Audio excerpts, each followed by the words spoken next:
We're going to replace the battery on this Dodge key fob. The silver top has already been removed.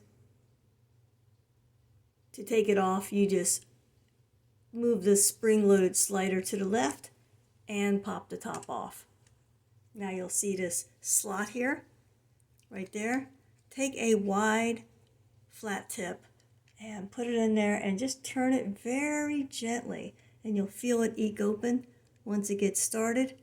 Do the same on the sides, very gently. The plastic's actually very soft. It'll make little nicks if you're not careful.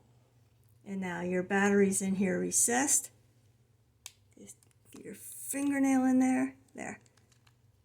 And it takes a CR2032 battery.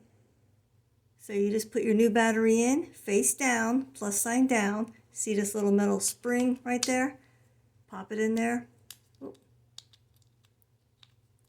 that in first. There.